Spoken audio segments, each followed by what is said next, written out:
KGM 소식을 다시 자주 다룰 때가 온 것 같습니다. 사실 최근 국내 자동차 시장에서 가성비로 성공한 사례는 KGM이었습니다. 투레스가 대표적이죠. 출시 당시에 국산차 가격이 너무 오른다는 말이 많았고 당시 쌍용차가 다시 일어서야 한다는 과제도 주어지면서 투레스가 제 역할을 톡톡히 했단 말이죠. 디자인도 좋고 가격도 상대적으로 저렴한 덕에 초반에 주목도 많이 받았고 모빌리티 쇼 전후로 판매량도 많이 나올 수 있었던 건데 아쉽게도 그 효과는 그리 오래가지 못했습니다. 그런데 아직 기회가 없는 건 아닙니다. 올해가 바로 그 해죠. KGM이 본격적으로 신차를 출시한다고 선언했던 해잖아요. 아마 올해는 토레스 쿠페를 시작으로 토레스 픽업 트럭이 상반기나 하반기 중에 나오게 될 텐데 가격에 대해 이야기를 좀 해야 할 것 같습니다. 이유는 간단합니다. 진정한 저가형 전기차의 시초가 될 가능성이 높거든요. 이게 어떻게 가능한 건지 그리고 KGM이 올해부터 가져가야 할 전략까지 쉽고 빠르게 정리해드리겠습니다.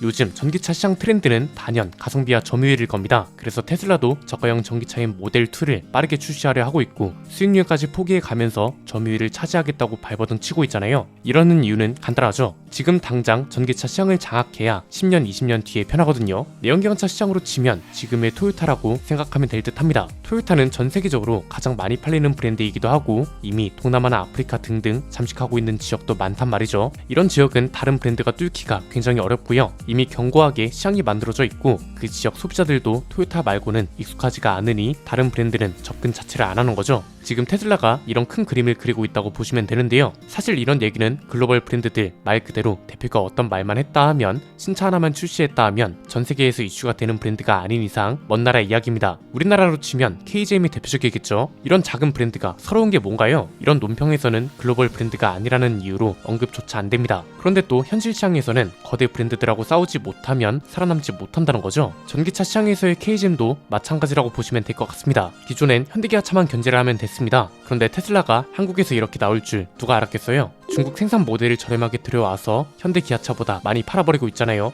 환경부가 부랴부랴 중국산 LFP 배터리를 장착한 전기차를 규제한다고 합니다. 그런데 문제는 뭔가요? 이렇게 되면 KGM 전기차도 규제 대상이 되는 거잖아요. BRD 배터리를 장착하니까요. 그래서 올해가 KGM한테 중요하다는 겁니다. 현대기아차나 테슬라는 미국 IRA가 아무리 과해도 알아서 대처를 잘 할 겁니다. 그런데 KGM은 그게 아니란 거죠. 다행인 건 돌파구는 확실하단 겁니다. 정리해보면 이렇습니다. 크게 세 가지인데요. 첫 번째는 토레스 픽업 트럭이 2천만원대로 나와줘야 한다는 겁니다. 그리고 이렇게 나올 수밖에 없는 이유까지 한 번에 설명해 드리겠습니다. 여기서 말하는 2천만원대는 보조금 포함 2천만원 중반 정도를 말하는 겁니다. 그러면 가격표상 가격은 3천만원 초중반 정도가 나와줘야 한다는 거죠. 일단 이 가격이 가능한 이유가 있습니다. 이미 KGM 차들의 가격 구조가 이렇거든요. SUV인 렉선의 가격이 4,010만원부터 5,480만원입니다. 픽업 트럭인 렉선 스포츠는 2,879만원부터 4,600만원이고요. 최저 가격 기준으로는 렉선 스포츠가 렉스턴보다 28% 저렴한 거고요. 최고 가격 기준으로는 16%가 저렴한 겁니다. 그냥 단순하게 평균치로 따지면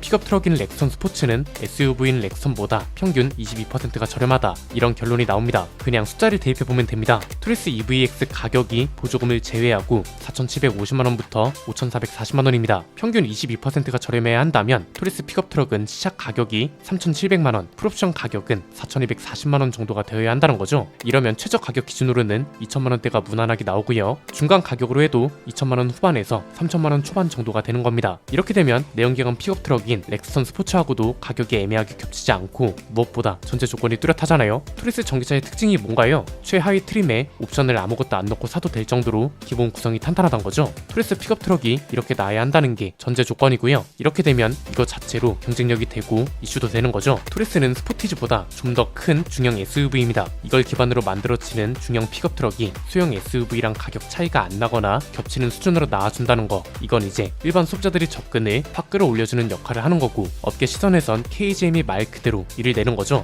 중형 픽업 트럭이, 그것도 전기차가 내연기관 중형 SUV보다 저렴하게 나와준다는 거잖아요. 이게 지금은 낯설게 느껴져도 이미 글로벌 트렌드인 건 확실하죠. 테슬라가 괜히 미국 정부한테 눈치 보여가면서 중국에서 생산하는 게 아니잖아요. 두 번째는 KGM이 이제는 확실하게 가야 할 때가 됐다고 보는데요. KGM의 목표는 글로벌 시장이 아니라는 게 중요하다고 봅니다. 일단 중심이 되어야 하는 건 국내 시장인데, 그렇다고 국내에서 현대차보다 더 많이 팔아야 한다, 저는 이것도 아니라고 보거든요. 어차피 현실적으로 가능한 것도 아니고 현대차를 꼭 넘지 않더라도 국내에선 점유율 10% 이상만 가져가도 성공입니다. 이게 확실하게 되어야 KGM도 전략이 만들어지고, 오늘 말씀드린 토레스 픽업 트럭의 가격이 2천만원대로 나와야 하는 이유를 회사 차원에서도 좀 더 절실하게 생각할 겁니다. 요즘 총선 시즌이니까 정치판으로 비유를 해드리겠습니다. 최근에 토론을 보다가 인상적인 발언이 있었는데요. 이게 KGM이 돌파해야 하는 자동차 판 얘기랑 굉장히 잘 맞아떨어지더라고요. 지금 총선판을 보면 거대 양당을 중심으로 신당 창당이 이뤄지고 있죠. 자동차 판으로 치면 거대 양당은 현대차랑 기아고요. 신당은 르세 케이지들이겠죠. 이런 정치적 구도는 이미 우리나라 정치 역사에서 굉장히 오래 정착되어 온 구도입니다. 여기서 중요한 게 신당이 성공하려면 필요 조건과 충분 조건이 있습니다. 이 두 가지가 충족되어야 어느 정도 성공을 할 수 있는데요. 우선 필요 조건은 지금 정치판이 정권 심판과 정치 수도 두 가지로 나뉘고 있고, 이게 계속 이슈가 되고 있잖아요. 신당은 이거보다 더 확실하고 중요한 이슈가 있어야 하는 겁니다. 예컨대 오래된 거대 양당 구도를 깨버리고 정치적으로 업그레이드가 필요하다, 이런 식인 거죠. 그래서 새롭게 만들어진 신당이 정권 심판 내지는 정권 수호를 못하더라도 정치적 업그레이드를 이뤄낼 수 있으면 괜찮지, 이런 생각을 가진 유권자들이 상당히 많이 필요하다, 이게 우선 필요 조건입니다. 자, 그런데 여기서 중요한 게 신당을 만든 사람들이 기존 거대 양당 정치인들보다 나은 게 있어야 합니다. 한마디로 스타성이 있어야 한다는 건데요. 새로운 계획과 철학, 정책, 이런 게 있어야 하고,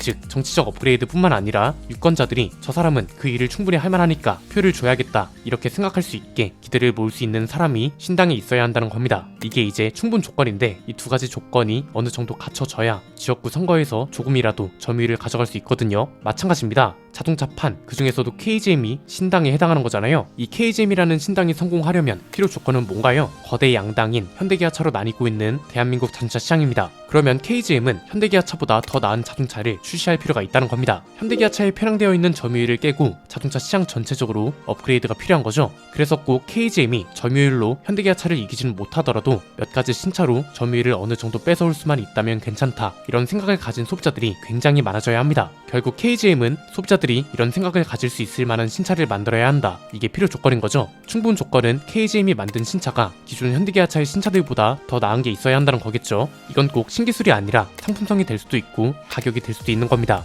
즉 점유율을 뺏어오려면 소비자들이 저 정도 가격이면, 저 정도 상품성이면 돈을 내고 사도 될 것 같은데, 이렇게 생각할 수 있게 하는 신차가 KGM에 있어야 한다는 거죠. 이 두 가지 조건이 충족되어야 자동차판 점유율을 가져올 수 있다는 건데, 지금은 아직까지 그런 차가 없었습니다. 그렇기 때문에 KGM은 아직은 크게 일어서지 못하는 거고, 점유율도 전혀 현대기아차를 견제하지 못하고 있는 거죠. 세 번째는, 그렇다면 KGM이 지금 가지고 있는 무기가 뭐냐, 이게 중요할 텐데, 하이브리드 차는 사실상 현실감이 좀 떨어집니다. 당장 올해 출시가 된다면 모르겠지만 얘가 나오는 게 내년 하반기, 이것도 빠르면 그렇다는 거란 말이죠. 이건 그래서 너무 늦었고요. 최근에 또 나오고 있는 말이 넥선 고급화, 그리고 그에 따른 브랜드 고급화인데, 이게 사실 작년 여름 넘어갈 때부터 여러가지 루트로 듣던 얘기입니다. 그럼에도 이걸 따로 다루지 않았던 이유는 지금 전혀 필요한 일이 아니라고 판단했기 때문입니다. 이건 나중에 해도 늦지 않고 점유율도 르노랑 쉐보레랑 깨작깨작 나눠먹고 있는 상황에 적절하지 않다고 봅니다. 하이브리드 차도 늦어, 브랜드 고급화도 아니야. 그럼 결국 남는 건 전기차인데, 지금 전기차 시장에서 가장 유력한 무기는 가격입니다. 전세계 시장에서 테슬라가 판매량과 점유율을 위해서 수익성을 포기하면서까지 가격을 낮추고 저렴한 저가형 모델 출시에 집중하고 있습니다. 글로벌 브랜드도 이렇게 치열하게 살아남으려 하고 있습니다.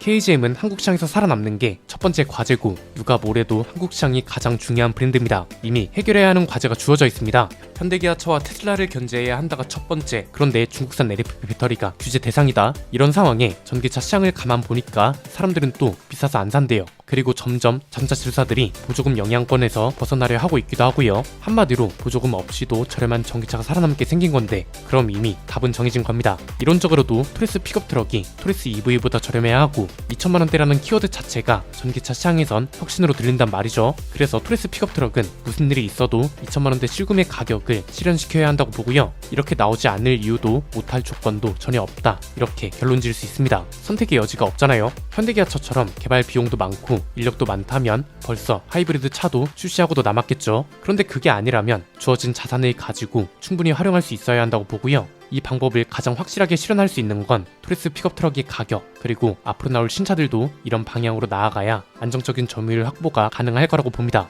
오늘 내용은 여기까지입니다. 내용이 유익하셨다면 구독과 좋아요, 알림 설정 부탁드립니다. 지금까지 저는 안피디였습니다. 감사합니다.